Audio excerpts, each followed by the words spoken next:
Allah Subhanahu wa Ta'ala buyurur ki, yalnız mənə təvəkkül edin. Yəni bu da həddir, yalnız Allaha təvəkkül etmək, qeyrilərinə yox.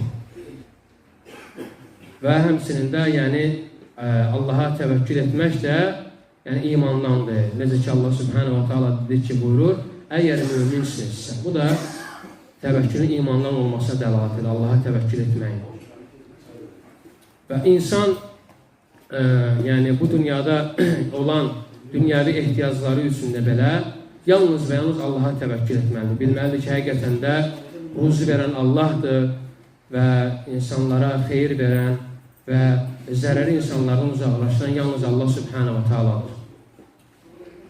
Və bu da təbii ki, insan həm istər dini məsələlərdə, həm də istər dünyəvi məsələlərdə yalnız və yalnız Allah Subhanahu wa Ta'ala təvəkkül edilməlidir. Yəni, dünya məsələlərdə, məsələn, yeməyi kimi, içməyi kimi, geyinməsi kimi və s. və laxır, yalnız və yalnız bu şeylərdə Allaha təvəkkül etməlidir. Və həmçinin də insan, yəni dedi ki, ruzi istədiyi zaman yalnız Allaha təvəkkül etməli, qeyrilərinə təvəkkül etməməli. Təbii ki, niyə görə? Çünki həqiqətən də hər bir şey Allah Subhanahu wa Ta'ala əlindədir. Yerin və göylərin asarı yalnız və yalnız Allahın əlindədir. Ona görə də biz müminlərə vacib olur ki, yalnız Allaha təvəkkül edək. Və müminlərin ehtiyaclarını ödəmək də yalnız Allahın əlindədir. Və təbii ki, Allahdan qeyrilərinə təvəkkül etmək təbii ki, bu cahillikdir. Və biz dedik ki, Allaha təvəkkül qulluğun ən əzəmətli məqamlarından biridir. Ona görə müsəlman yalnız və yalnız Allaha təvəkkül etməlidir. Yaxşı, bəs insan təvəkkül etdiyi zaman səbəbləri tərk etməlidirmi, yoxsa yox? Təvəkkül zamanı səbəblərdən yapışmaq. Və təvəkkül deyildiyi zaman, təvəkkül, yəni o mənaya gəlmir ki, insan səbəbləri tərk eləsin.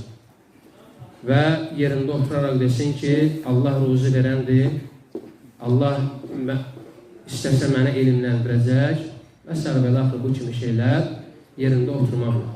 Təbii ki, insan onunla birlikdə səy göstərməli, çalışmalı, səbəblərdən tutmalı, Allaha təvəkkül etməlidir. Bilməlidir ki, yəni heç bir şey oturduğu yerdə ona gəlməyəcək.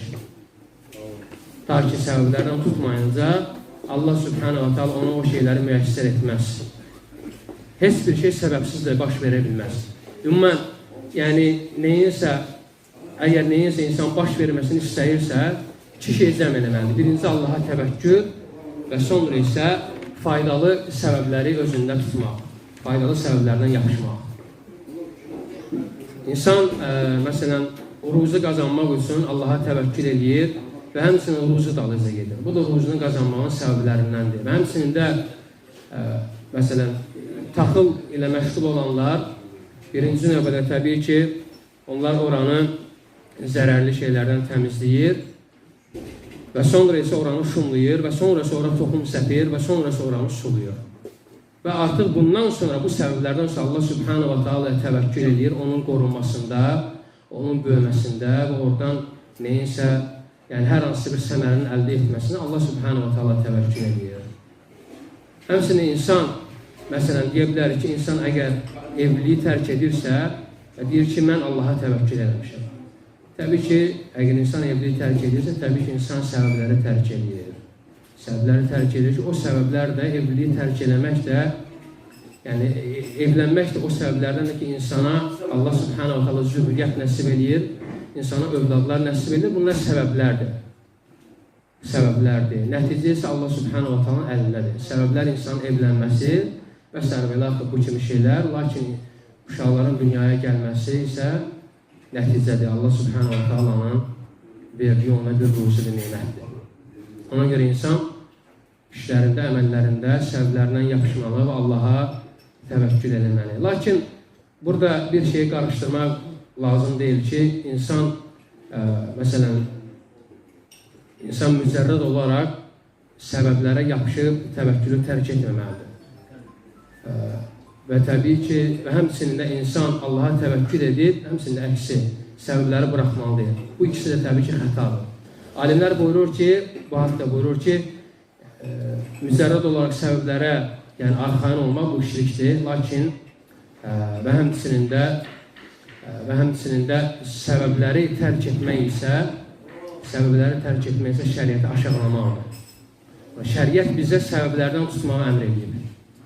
Və səbəbləri tərk etmək, səbəblərdən üz çevirmək, təbii ki, Allah Subhanahu wa ta'ala əmr etdiyini tərk etməkdir, həmçinin şəriəti aşağılamaqdır. Allah Subhanahu wa ta'ala buyurur ki, "Təbtəğu indallahi rizqa va'buduhu." Allah Subhanahu wa ta'ala ibadət edin və ondan ruzi tələb edin. Baxın, Allah Subhanahu wa ta'ala buyurur ki, Allahdan ruzi tələb edin. Yəni, insanın ruzi tələb etməsi, təbii ki, yerində oturmaqla deyil. Mən yerimdə oturum, ruzi mənə gələcək. Xeyr, insanın çalışması, əziyyətə qatılması, məşəqqətə qatılması, bu şeylər təbii ki, səbəblərdir, ruzinin əldə edilməsi üçündür. Baxın, Ömər radiyallahu anhu yerində oturaraq işləməyən insanlar haqqında soruşanda ki, niyə görə siz səbəbləri tərk eləmsiniz, niyə görə işləmirsiniz? Onlar buyurur ki, biz Allaha təvəkkül edənlərik. Lakin Ömər radiyallahu anh buyurur ki, xeyr, siz insanlara yük olmaq istəyirsiniz. Yəni, ona görə insan səy göstərməlidir, işləməlidir və səbəblərdən yapışmalıdır. Həmçinin baxın, Allah Subhanahu wa ta'ala hamımızın bildiyi kimi Cümə surasında buyurur ki, فَإِذَا قُضِيَتَ الصَّلَاةِ تَنْتَشِرُوا فِي الْأَرْضِ وَابْتَغُوا مِنْ فَضْلِ اللّٰهِ. Yəni, namazı bitirdikdən sonra, Cümə namazını bitirdikdən sonra yer üzünə yayılın və Allahdan ruzinizi diləyin. Yəni, baxın, Allah Subhanahu wa ta'ala əmr edir ki, yer üzərində səfələnin, alış-veriş edin və ruzi dalınıza gedin və təbii ki, bunlar da faydalı səbəblərdir. Allah Subhanahu wa ta'ala hər bir şey öz yerində qoyur. Yəni, ibadəti məsciddə, lakin ticarəti isə məscidin kənarında, məscidin xaricində. Və sonra isə təbii ki, insanın ibadət eləməsi, insanın ruzi əldə etməsi üçün səbəblərdən də biridir, ən əzəmətli səbəblərdən biridir. Necə ki, Allah Subhanahu wa ta'ala buyurur ki, وَمَنْ يَتَّقِ اللّٰهَ يَجْعَلْ لَهُ مَخْرَجًا وَيَرْزُقْهُ مِنْ حَيْثُ لَا يَحْتَسِبُ وَمَنْ يَتَوَكَّلْ عَلَى اللّٰهِ فَهُوَ حَسْبُهُ. Kim əgər Allahdan qorxarsa, Allah ona çıxış yolu göstərər, onu gözləmədiyi yerdən ruziləndirər, kim Allaha təvəkkül edərsə, Allah ona kifayət edər. Ömər radiyallahu anhu buyurur ki, həqiqətən də siz bilirsiniz ki, göydən nə gümüş emir, nə də qızıl emir. Göydən bu şeylər təbii ki, emir.